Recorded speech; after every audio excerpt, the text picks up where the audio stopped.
So today we're going to be talking about job request and job recommendation. What I find with most districts, they're really comfortable and confident when it comes to job requests, but a lot of them kind of drop the ball and they don't finish up with the job recommendation piece. So we're going to kind of go over the functions and talk about some of the defaults and everything, and maybe we can have a little conversation on why the recommendation piece is so important, and it's kind of that completing of the circle, so to speak.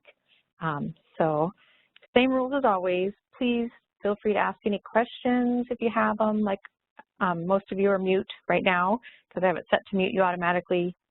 I don't mind if you unmute yourself because your input's really important. So please don't hesitate to ask questions. All right, so job request and job recommendation. When we look at the system, it's kind of a cycle, it's a process. There's different parts of the system that you can use and not use and everything. And so I like graphics, so I kind of made a little graphic of the 6 main parts of the system and kind of the order they would operate in. Everything starts with the job request. That's kind of the start to everything. And then after that, you post the job, you would go to your reports and your search to find the applicants that have applied to that particular posting. And then you're going to, after you kind of found the applicants, you need to have some sort of screening in place to whittle down the list. So you find, the applicants that are qualified for that particular position. And then from the screening aspect, you move on to the interviewing portion. And then after that, when you're done with the interviews, you decide on basically who you're going to hire, and that's where the job recommendation fits in.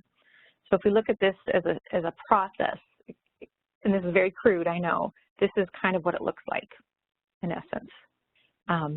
So today we're going to be talking about, the very beginning of that process and the very ending and how we kind of finish up. So we're going to go through and we're going to start with the job request. And really, it has 2 functions. One, it's a place where you can go and look at your existing job request data, all the jobs in your system that have ever been there, open or not. And it's also where we go to add new ones. So that's really the function of that particular menu item. And to get there, you hover over your management tab or applicant management tab. It's called different things on different sites. And then you select that job request menu item from underneath that tab. When you get there, it's going to be, you're not going to see anything because you have to select an interest type first. All of you guys are HR managers or HR district managers, so you have that lovely Any button. But remember, your hiring managers do not have that. So I always try to remind my HR staff that remember things are going to look a little different to your building principals or your hiring managers, and they will need to select the interest type that they're wanting to look at and that they have access to. And remember that what they see is really based on the roles they have. So interest types are tied to the supervisor roles. So whatever your first interest type would be supervisor 1 and so on. And also, when it's on these screens, the other thing that determines what people can see is their assigned location. It used to be back in the day, people had 1 location, but we've changed that so now they can have 3. So if I'm a principal at a particular elementary school, if I come in here and I select teachers as my interest type, I'm really only going to see the job request for that location as well. And so on. I believe that's how it works. It should be. Otherwise, I've been doing this wrong all along. Unless they have the program manager role, which trumps all locations, and they see everything under that particular interest type that they have access to. On the screen itself, there's a lot going on. And hopefully everybody knows what all the different columns and functions are. We're going to just have a brief kind of conversation about that. Obviously, the ID number is in that very first column. The system automatically assigns the number when you add a new job request, and it should run in numerical order. Sometimes the number will skip. It usually happens when someone's copying an existing request and they do something funky.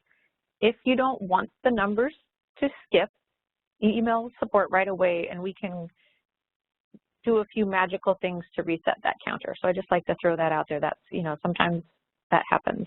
Obviously the next field is the title of the position, and you can search in any of these by typing in that box. You can change your filter requirements or whatever by clicking on the funnel instead of it, like it begins with, you can change it contains, all that fun stuff. Same with location. You can click on this filter and select a location from the drop down. You can filter by the reason, the date it was posted, the date it's going to close. And then this box over here stands for open until filled. So if you do not add a close date to a job, this box should be checked. And it automatically starts off when you create a job request that it is checked because there's no close date. And then users might choose to put in a close date and the system will actually uncheck that box. Sometimes you run into trouble when people kind of force it to do other things. So they might put the date in here and check the open until filled box. And that confuses the system and it technically will drop off the site on the close date and won't remain open until filled. But if you look at it, the status of that, and that gets confusing to people. So when we get those calls about things not looking right, that's one of the things I always look for. I come to the job request and get that basic data. Here is your job year, so that's the year that you're grouping this particular job under. PJ stands for pooled jobs, and pooled jobs are any job that you're wanting to hire more than one person into that position. Pooled jobs are ideal for your substitute postings because there isn't necessarily a number of substitutes you're going to hire. So that way the system knows that until you close that job, you can hire as many people as you want. You can also do this for non-substitute positions if maybe you have, an example might be you have a para-educator at a particular elementary school and there's actually 2 openings. Rather than posting 2 separate postings, you could make it a pooled job, note, somewhere there that's for 2 positions, and that way you can go and hire 2 people. So you're not having to manage 2 separate positions. Any applicant applies for the 1 position can be considered for either of the positions or the spots you're hiring for. Hope that makes sense. I am kind of randomly jibber-jabbering today. The status of the job. This is real important to know where your status is, what they are, and how they fit into the scheme of things. When you create a job request, your first status is going to be pending or request pending if you use routings. And that means that it's been created, but it hasn't been submitted. And then once it's submitted, the request changes to request review or review, depending if you're a routing district or not. And then actually request reviews only if you're a routing district. And after it's gone through the review process, it would change to approved, a request approved. And if you're not a routing district, when you submit it, it automatically goes to approved. And that's where HR really needs to step in, and it's kind of when, if hiring managers are submitting the request, they don't actually have the ability to post the job. So whomever's kind of managing the actual posting portion of the system, when they see ones that are approved, they need to go in and actually click the post button so that that job will be open or open until filled so the applicants can go in and start applying. And we'll talk about that a little more when we actually look at the job request edit screen, which is coming up in just a second. This column is for your job description, and you can click on the little PDF icon and it'll open whatever job description is attached to that position. If you click on that PDF and nothing opens, it just doesn't do anything, one of 2 things could be happening. 1, you could have a pop-up blocker, or 2, there isn't a job description attached to that position. And then that's where you would want to probably go in and make sure you add one before you post it and it's open for people to start looking at. But that's a common question I get. It's like, nothing's happening, what's going on? I go to the position table and I see, well, there's nothing attached. You'll notice on this that some items in this column have a red X and others don't. That red X is my cancel button. It is available up until a job is open, or if a job is open until closed. And kind of the idea typically is if a job's open, you kind of need to wait till the close, what you posted and whatnot to go past before you can choose to cancel or not, or whatever. I don't know the reason. Sherry explains it much more eloquently. But if the job is opened, you need to actually use the utilities to cancel the job. And the reason you want to do that is it will email out to participants and letting them know that the job has been canceled. The next little column is our copy icon. And this can be very handy. If you're posting a similar position, you can copy it and go in and modify it, change the dates and whatnot, and save yourself a little time when it comes to posting a new position.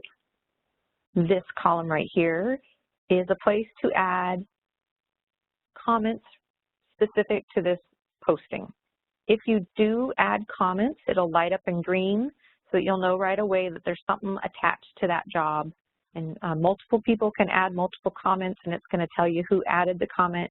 So that may or may not be helpful to a district for tracking information.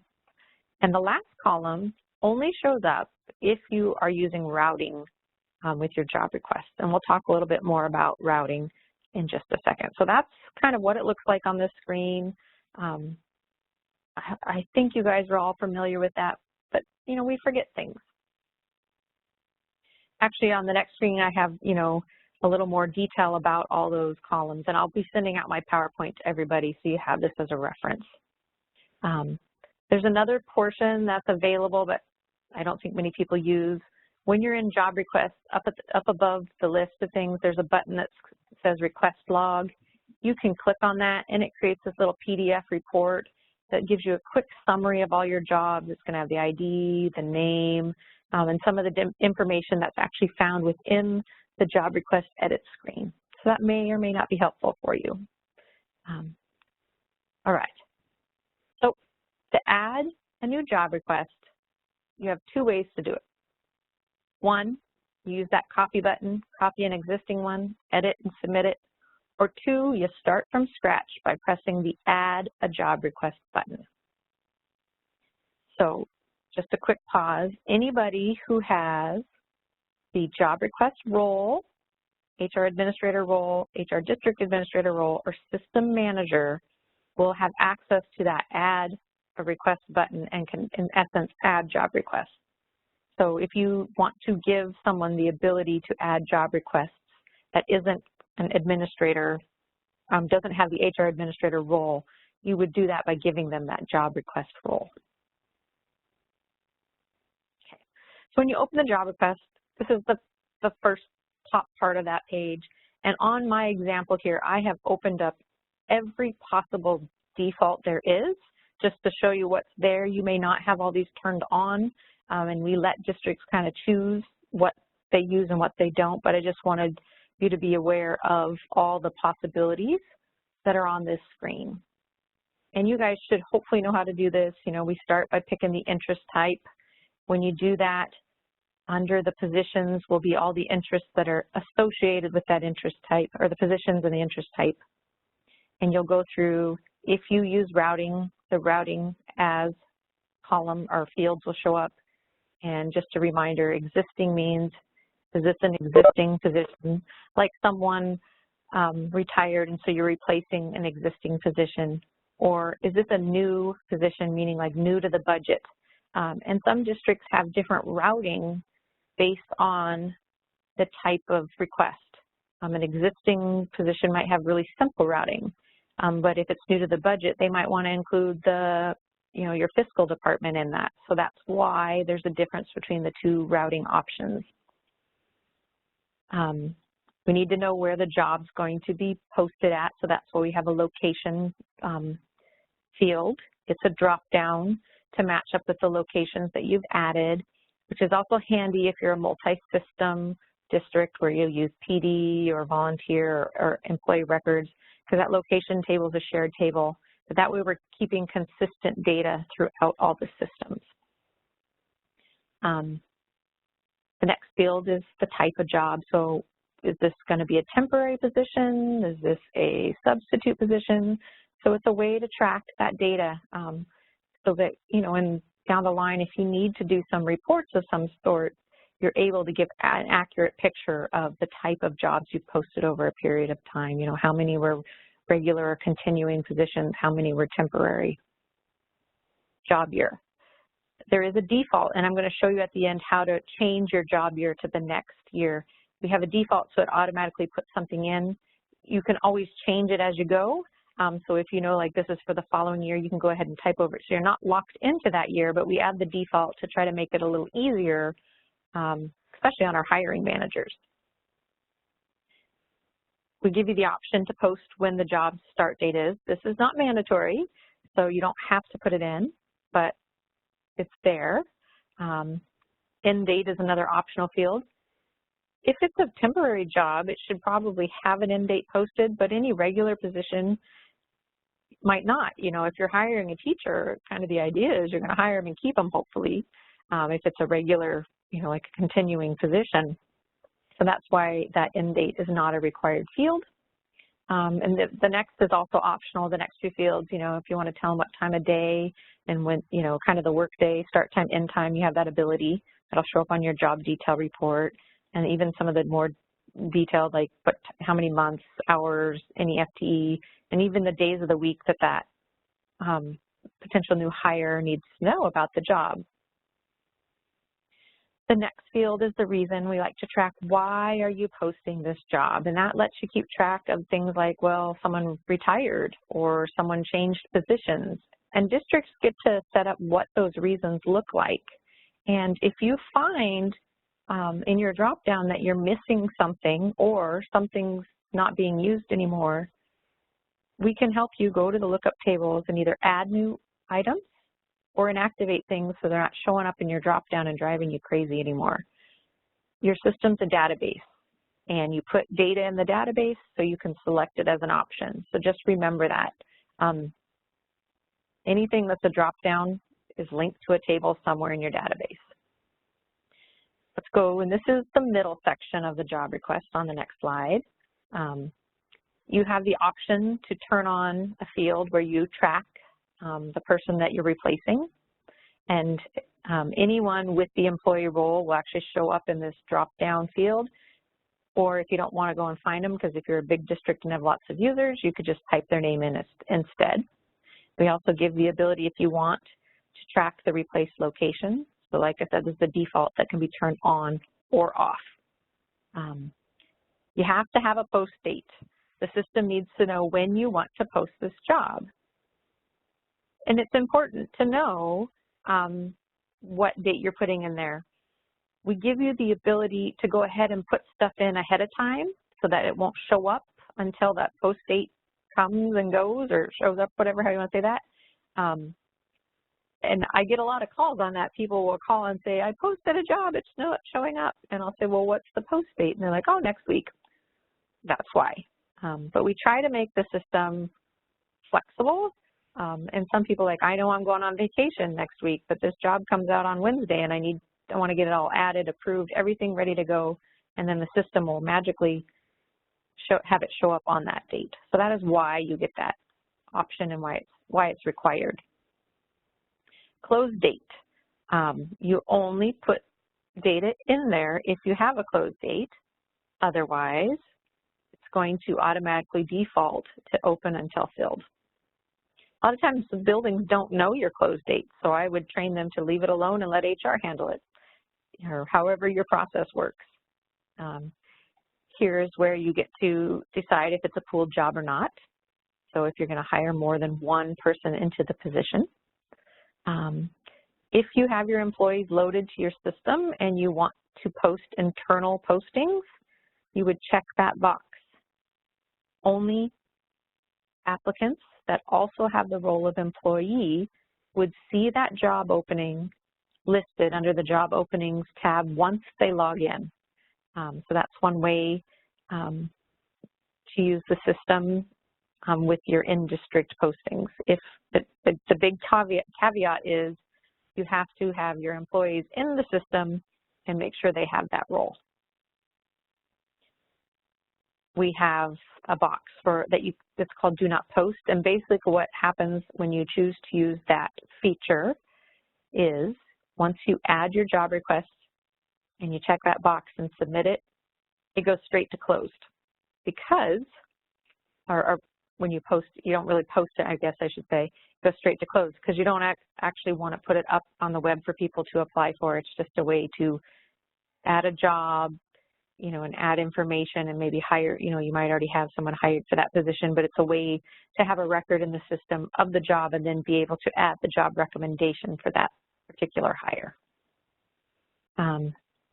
If you want to advertise your interview window, when you're going to start your interviews, when you're going to end your interviews, that's what those fields are for. In addition to all of that, there are 3 custom fields available on the job request. These can be turned on or off, and they can also be made required or not. And so, and then when districts choose to use them, we take and replace the word custom 1 with whatever the district wants to call the field. And so I have some districts that use these for various things. I can't even think of an example right now, but just know that you have that option. Custom 1 is a long field text box field. Custom 2 is a short field text box, and Custom 3 is actually a drop-down menu.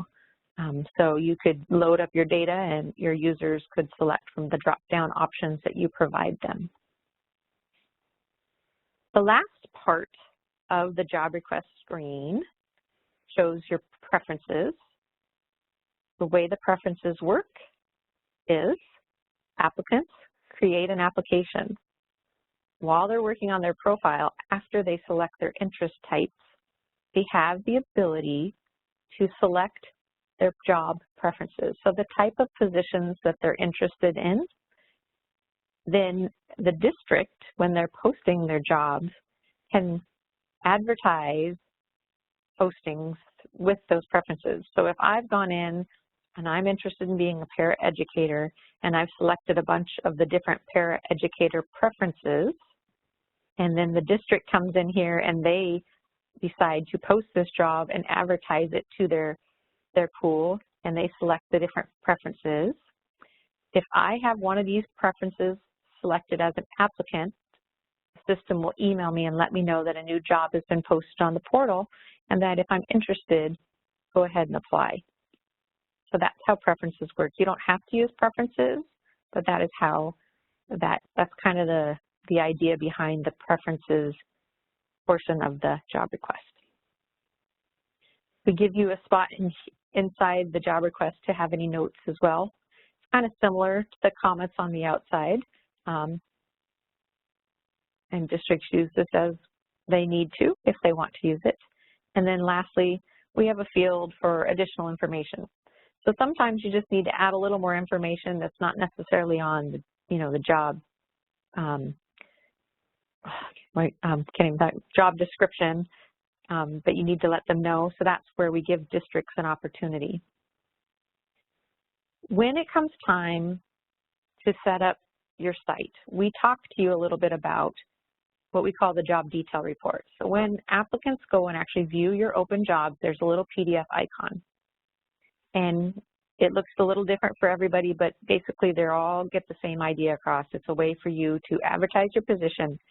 You tell the position, the details, salary, whatever you want gets put on that, and then it also links up to your job description and your benefits. And that form or report is generated by what is put on your job request. So any of the fields on this job request screen can be added to that report. So if you look at your report and see something's missing, we can add it if it's something that's getting added on this screen. We can also, if you look at that report and say, we really don't need this included, we can take things off as well. So just know that that's the data that feeds that report. Okay. So I've gone in I've created my job request. Oh, I forgot to say, anything highlighted in red is a required field. So if we look back, there's only like 5 or 6 things that are required. We've got, I'm going to real quickly go back. We've got the job reason, the post date, the position, the location, the position type, and the year. That's the bare minimum someone needs to add to their job request in order to save it. And so we train people like your administrators, that's what they need to do. If it won't save, it means you've skipped one of those required fields. So you get to this point, you press save. It's going to stay on the screen. And the reason being, we want people to, have an opportunity to double check their work before they submit it. So we save it, and then you submit. Also, if you're a district that uses the budget detail feature, it's a default you can turn on or off, it won't show up until after you've done the initial save, and then you can go in and add the budget information. So after I've saved it, I like what I put on the list, it looks good, then you would submit it. So the first time I save it, the status is pending. Once I submit it, it's in review. Make sense? Okay. If you're a district that uses routing, once you've submitted your request, an email goes out to the first person that's listed as the router, the first router listed in the sequence and routing. That person would then log into job request, and only routers are going to see this review button. And the only way to review and approve or deny a request is by clicking on this button. If they were to find the same job and click on the pencil and open it, they're not going to see the approve or deny button. You have to click on this review button to see the requests that are pending your approval. And when they click on it, they're going to go to a screen that looks just like this, and it's going to have every request that is waiting for them to look at. So they would click the pencil, and it's going to take them to a screen. Basically, it's going to open that job request, and it's look exactly like it was on the screen, all the exact same fields. And the router would go through, and they would just double check everything, make sure they agree it's the right position, make sure it's the right location. Anything they need to adjust, they can do that. If they choose to make any changes at all, they need to save their work first, and then they can come back and press approve or deny. And if they approve it, the system would send it to the next router if there's more than one. It would also email the person who created the request, letting them know that it's approved. And kind of the same thing happens if it's denied. It would also email the person and let them know it's denied. And this, when it comes to routing, this process is repeated as many times as there is many routers listed. And when it's all completely done, the status of the job would change to approved, request approved. And that's when it becomes HR's job to review and post the position. And you would click on the pencil and open up that job request and scroll to the bottom of the page, and you would see the post button. The post button does not show up until the status of the job is request approved. So I get calls from time after time of, I can't post it, there's no post button, what's going on?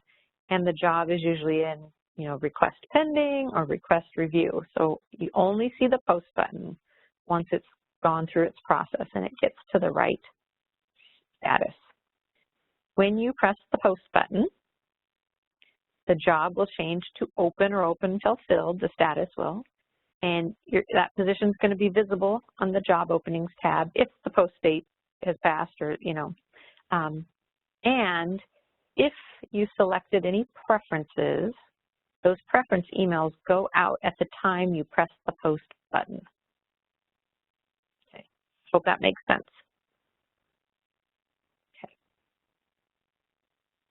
And then the job shows up, and this is a snippet of the job openings tab where the applicants can log in. They click the PDF button, it opens that job detail report. Like I said, that's fed from the job request screen. And if they have this corresponding interest type selected, they'll see the apply button, and then they can apply for any jobs they're interested in. So that's job requests. I hope that makes sense. I hope I didn't confuse anybody. Oh, I just thought of one thing I forgot to mention. I showed you how to see if there's a job description attached to that position, but I failed to mention, let me go back a couple screens here.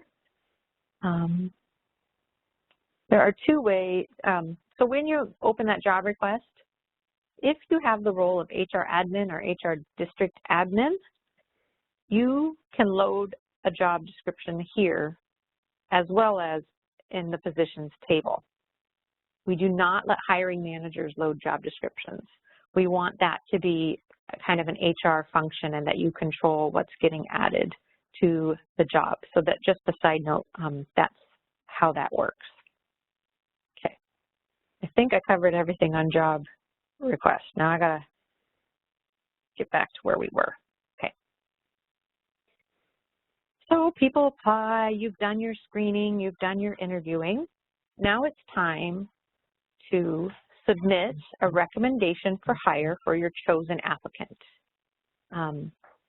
You can only submit a job request or recommendation if the status of the position is either closed or open until filled.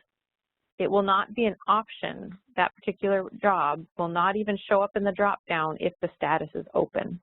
So you'll only see it if it's closed or open until filled. The reason why is it's to protect users from jumping the gun and getting into trouble. We don't want you offering a job to someone if the window is still open for people to apply. You could get into a lot of legal trouble. So that is the why it's the way it is. But people forget. And in yesterday's webinar, I think we talked about job utilities and how to close a job. And so that's where the job utilities come into play. So you got to close that job first so that then you can submit and create your job recommendations. Just like job request, you hover over that management tab and you select job recommendation. And it looks just like job request. You have the same little screen, you pick your interest type, it'll populate the data, and this is where you can come to see your existing job recommendations and where you go to add new job recommendations. And if we zoom in a little, the screens look very similar. You've got your IDs, you've got your positions. This is also going to list the name of who I want to hire and kind of the status of where we are with that hire. There's one field here that you don't see in job request, and that's the reference check column. And we're going to talk about that in a few seconds and how you would use that and why it might be useful. Similar to job request, there's also a little report that you can print from here to get a quick list of your recommendations. It's the recommendation log, and when you click it, it makes a little PDF report that looks like this. It's going to start by listing the interest type and then any jobs that fall underneath that interest type. So that may or may not be useful, but I like to point it out.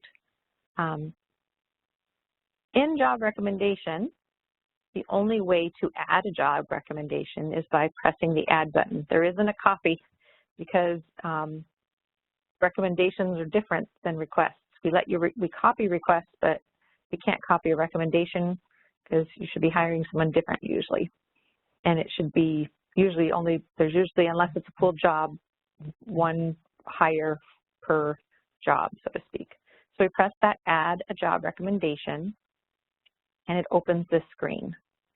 And just like on job requests, there are defaults that can be turned on or off. And similar to job requests, all the required fields are highlighted in red. So you're going to pick your interest type, you're going to find the job you're hiring from. When you do that, it's going to, under this hired person, it's going to show a list of everybody that applied that doesn't have a disclosure hit, so to speak. If you're a hiring manager, if you're HR, you're going to see everybody. You're going to select the reason of why you're going to hire them, You're going to pick the position you're hiring them into. And people say, well, why do we have to pick the job and the position? In some districts, you might post for one position, but actually hire into something different. So that's why there are two different selections. So I might post for a first grade teacher, but I hire an elementary teacher and I give them the assignment of first grade. So that's why that might be different, okay? You're going to pick where they're going to work at, what type of contract you're going to offer them, and when their employment's going to start. All the fields below are optional. If it's a temporary job, you can put in an end date. You can put the work hours and FTE and months and days if you choose to, and you can update the days of the week they're going to work if you want to. Just like job requests, there are custom fields that you can turn on and use and make required if needed. There are 4 on the recommendation screen. There is the drop-down custom choice, and then 3 long answers, text fields.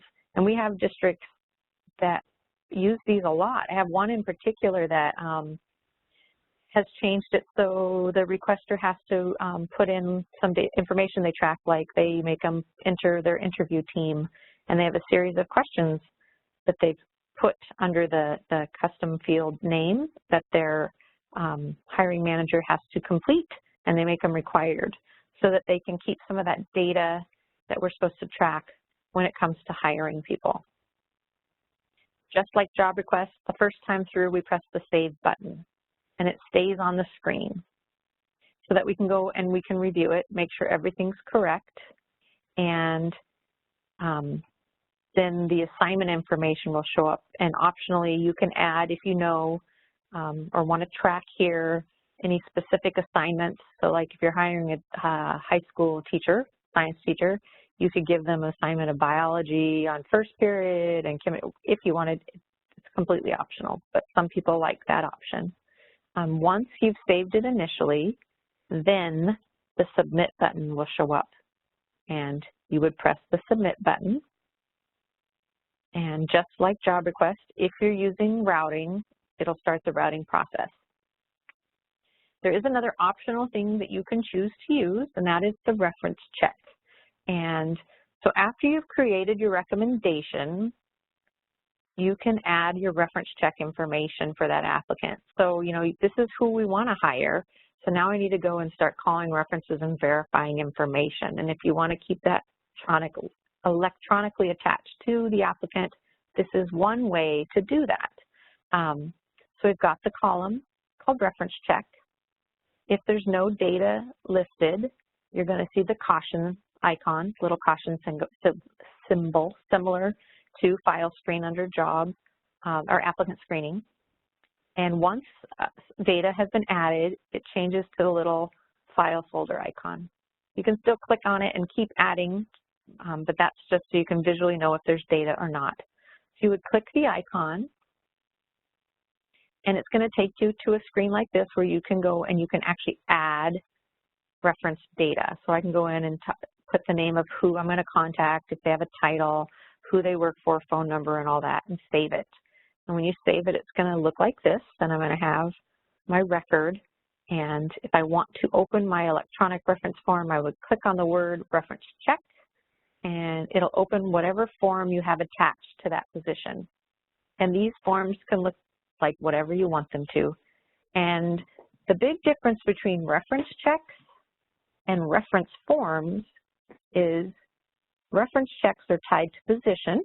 So you can have, if you have 100 positions, in theory you could have 100 different reference check forms, where references are tied to interest types. So that's where it, you know, it's a little different. So you could have a very specific reference check form for like bus driver if you wanted, where we don't necessarily have a very specific reference or reference check form for bus drivers, but that might not be the case. You might just be using your classified reference form. So districts, if districts want to use this, I can help you set it up and show you how to create the forms, or I can create them for you. And so it's your little script, you know, you can ask them questions like on my first question on my sample says, in what capacity have you known the applicant? were you their supervisor, blah, blah, blah, and you would fill in, select the answer. We try to make, the districts that use this typically have radio buttons or whatever, or so that it's quick, so they're not having to do a bunch of information. They have a script and some answers that they kind of anticipate people will answer. They also add a comment section so that people can go in and add comments if they need to. And they would go through, they would answer all the questions, and then they would submit the reference check.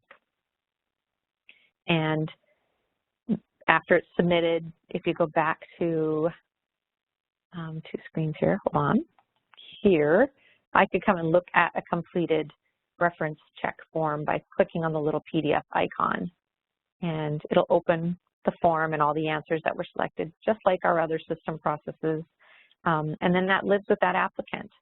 Right now, the only way to see these is under the job recommendation screen, but in one of the next releases, reference check forms are actually going to start showing up under under the documents, under applicant search, just with all their other forms, so that if someone applies for another job down the line, it might be nice to see what their previous references check forms look like. So that's kind of how that will be connected in the near future. Okay. So that's an optional thing you can use if you want to. Just like in job request, if you're using routing, after you've submitted the job, it's got to go through the process. And it's exactly the same.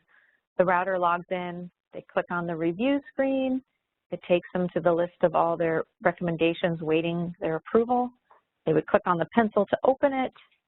They would review all the information submitted, make changes if they need to, and then decide to either approve or to deny the recommendation. The one thing I didn't mention when we were talking about job requests is when you deny a request or recommendation, it sends out an email and it's going to stay in your box, so to speak. It doesn't go away after that. Once you approve it, it goes away. And there's a couple reasons. One, you have a record of what's been denied and whatnot, but also because it gives the initiator of the request the opportunity to resubmit things. So maybe they needed to change things and then you'll consider it or whatnot. So that's kind of why the denied ones stick around. Some people under the job request screen don't like it, and so eventually they'll delete them and like delete the job request so that those will go away.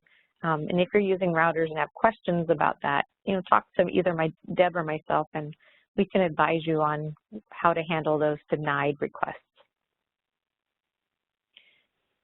Okay, we've gone through the routing, we've approved it. Now it comes time to hire the applicant. So when it comes time to hire the applicant, let me see how I want to say this. You can't do it until the status is recommend approved. Similar to job request, has to be request approved so you can post it. When it gets to that status, there's an additional section that appears at the bottom of the recommendation screen. And I can't remember what Sherry called it. I think I have it on the next slide. Information for hire. And you're going to see these are the fields that show up. And they're only visible when that status is recommend approved. Board agenda, board date, and board approval are optional. And you can record the dates and the types and whatnot so that you can produce a board agenda report if needed. Some of my districts use that. When it gets to this point, you can decide whether or not to add the employee role to this applicant. So if you check that box and when you press the hire button, the system's going to attach that employee role to their account. So then they would show up on reports as employees. When applicants search, they'd have the little person icon. They could see internal positions and whatnot. So that is what that's for. We added the substitute role in one of our past updates. And if you're hiring someone into a regular position that was previously a substitute and you want to take that role off and replace it with the employee role, you can check that box and it'll do that. At this time, we don't have a way to add the substitute role here, but I know that there's a suggestion to do that in the future. So when you're hiring subs, rather than having to go to user accounts and add the role. In the future, you will be able to add it here. If you're an ERM district, we suggest you're doing this, but otherwise you don't have to unless you want the data. But you have an option to update some of the different information that's attached to the personnel table. So you can determine if you want to update their position, their assignment, their location, any of those things. By checking those boxes, it'll add that data to the system. And if you're in employee records, it just transfers over to that other system, which is nice. You can choose to post their start date to their record. You can also choose to update any employee information, so their employee unit, FTE, contract, all that stuff by checking this box. And then finally, the last option is to stop the automatic email that goes out when you hire someone. The system is set up so that when you press the hire button, it sends a thanks but no thanks letter out to everybody else that applied to the position. So, and districts choose what's in that letter, that email, but it'll say, you know, like, thank you very much for applying for the custodial position at this elementary school. This email is to let you know that the job has been filled. You know, if you're still interested in employment with our district, go look at the job openings page and apply for any interested positions or whatever. Some districts don't want that email to go out, so that's why we give you the option to turn it off before you hire. On a side note, if it's a pooled job, that email never goes out because we don't know how many people you're hiring into a pooled job. You know, substitutes, you're not going to want to let everybody else know, yeah, we hired a substitute. That'd be very confusing. So the system is programmed to know the difference between the types of jobs. Okay. So after I've decided what information I want to include, I would press the hire button. And when I do that, it does a couple things. The first thing is it changes the status of the position from closed to position filled. It also emails whoever created that recommendation to let them know that the person has been hired and, you know, and whatever instructions they need to know. Can, you know, districts modify that particular message based on that district's process. And the job is done. You know, it's not going to show up as an option if it's not a pooled job to add another job recommendation. So once you've added it, it's going to drop off that list. It's hired, it's done. Okay, let's see what's next. Okay, so hopefully that makes sense on job request and job recommendation. Most districts, like I said, are really good. They understand job request. But I wanted you to be aware of some of the defaults. So on my samples today, I showed you everything. Now I'm going to show you where to go to turn on or turn off different defaults in your system. So if you go to the System Manager tab, select Lookup Tables, and click on the Applicant Tables, there is a table called Job Defaults. So the way I remember that, job defaults go with the job request and the job recommendation. The job is the key there, job defaults. When I open it, this is the top half of that screen. This is, I'm going to kind of explain what each one of these things are. So the first one we see is job request review. If you check that on or check that box, that turns on routing in your system. So this is where we go to turn on or turn off routers. The next item is use screen OK. And actually on my next slide, I have a nice little slide that explains everything. So let's go to that. So use screen OK. If you check this on, it makes it so none of your hiring managers can see applicants until they've been screened by HR, basically, for a job. It's tied to specific jobs. So HR would have to go in and job screen each job and mark people okay before the building level people could even see them. For some districts, that's the process they follow. If you're interested in learning more about what that looks like and how that works, let Deb or I know and we can go through that with you in detail. If you don't want preference emails to go out, you can set this default and they'll just never ever go out. even if you select them. You can also, if you want to keep track of all those preference emails and make sure they get logged, this is where you would go to mark that so that they would log those emails. The most asked question, how do I change the job year on my job request page? This is that default. You would come to this table and type in the year that you want it to be and save it. And that's how it auto-populates over on job request. Same if you have a consistent start and end time that you always want to be the default, you would come to this table and set them up. Closing time. This is that was a new feature in our release last year. And it used to be that all jobs with a close date would close at midnight. Now districts have the option of setting what time of day those jobs close. For some of you it's 4 o'clock, might be 4:30, 5 o'clock. And some of you choose to do 11:59 p.m. So that is where you go to set that up. So if I go back a slide, you would type it in right here and save it. Okay, let's go. The second half of the screen looks like this. And you have a few more things that you can either turn on or turn off. Budget detail. So in my example, when you first save the job request, then the budget information showed up.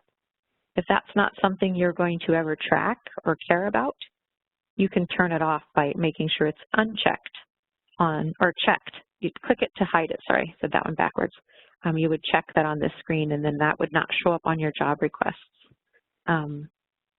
There's an option to track your replaced person. And you have that drop down so you could find employees or type their name. If you want to use that or not use that, this is where you decide. You can either hide it or unhide it. So if you check the box, it won't show up anymore. Same with the location. If you do not have your employees loaded to your system and you don't want someone to accidentally mark a job as internal and confuse everybody because you'll wonder why nobody ever applied for it, you can hide that feature right here. I, for the life of me, do not know what these two are. I tried to make them show up and they never did. So that's why there's no description on what they do. But custom fields. Like I said, when we were looking at job request and job recommendation, there are 3 custom fields you can use on your request and 4 on your recommendation. And this is where you go to turn them on. So you would check on the ones, or hide them, I mean. If you want them hidden, you check them here.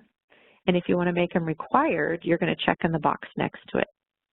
And if you check the required box, they turn red, and kind of like they do on the other required fields, so that your hiring managers cannot submit it unless they give you that information. Okay, that was a lot of information, and I kept it in under an hour. Questions? Did I confuse you? I hope not, but let me know if you have any questions and we can go over it.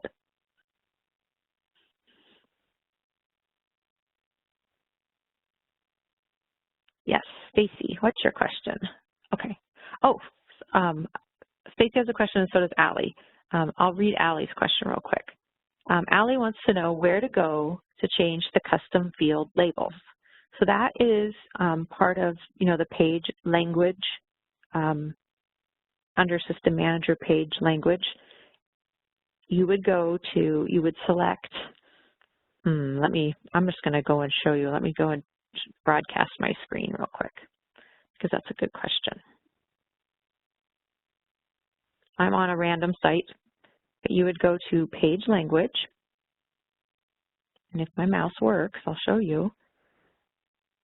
There we go, it's slow.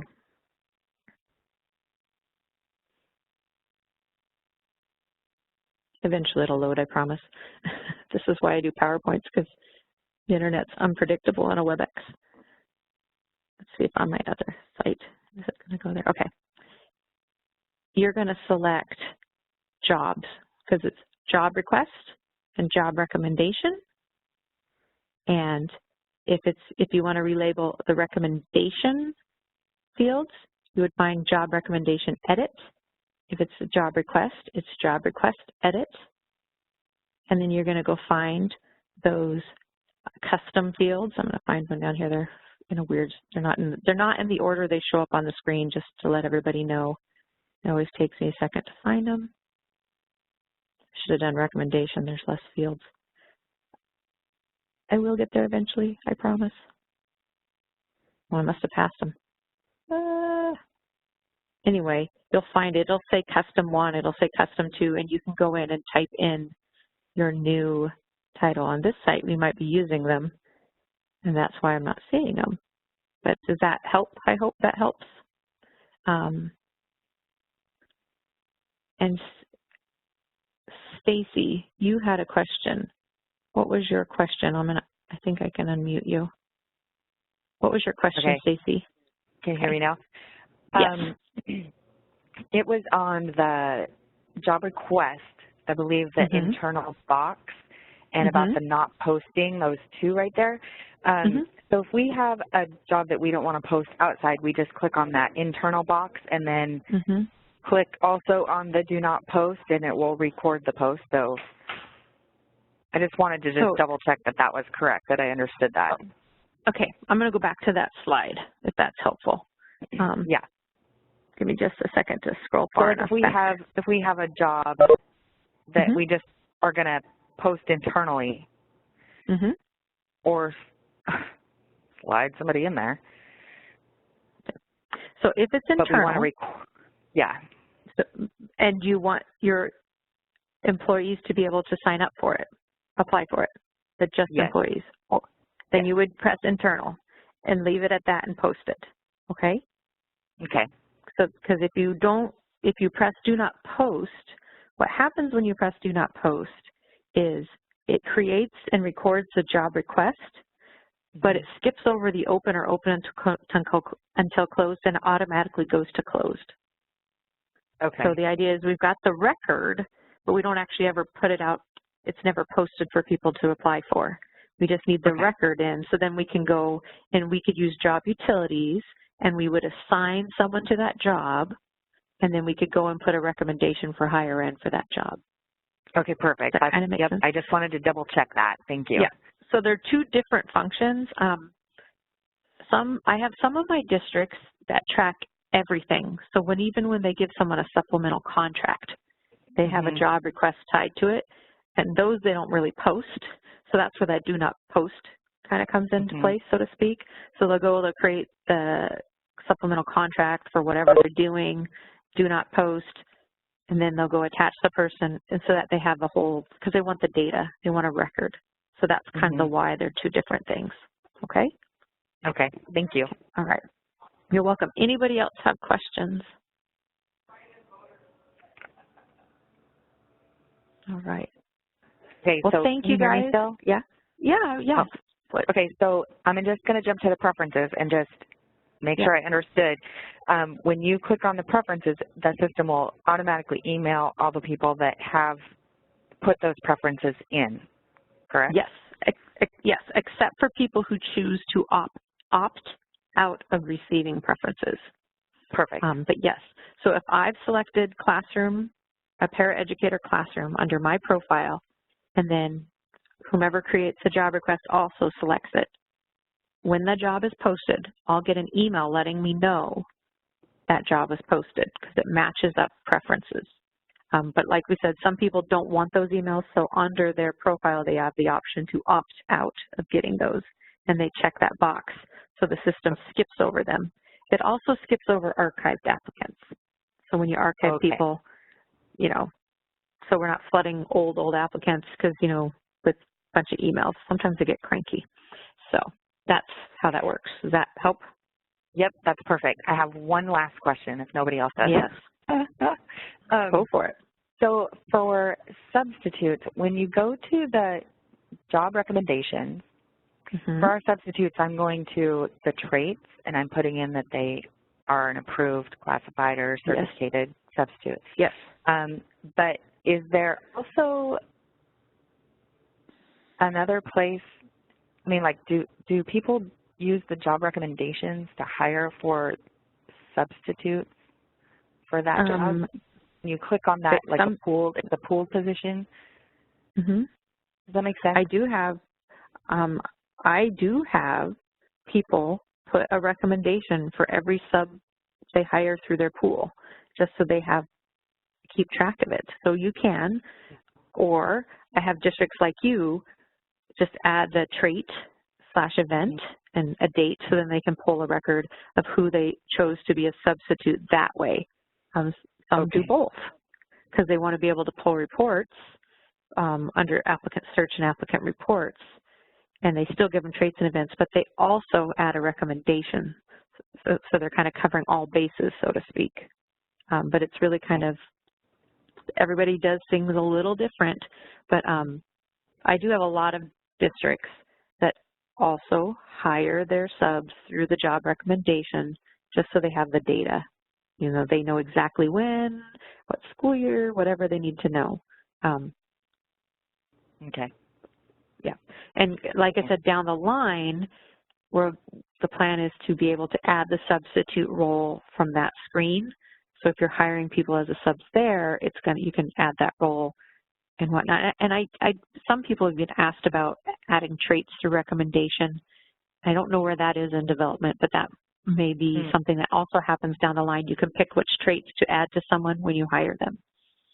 So you would kind of all do it all in one swoop there, rather than, you know, doing a little here, doing a little there. Try to clean up the process and streamline the process. Yeah. Okay. Perfect. Okay. I think that's it. Good. Yeah. Those are good questions. I appreciate them. Yeah, thank you. You're welcome. I only have a couple more left on the webinar. Anybody else have anything else they want to ask or add? Feel free. I'll stick around. And if not, thanks for joining.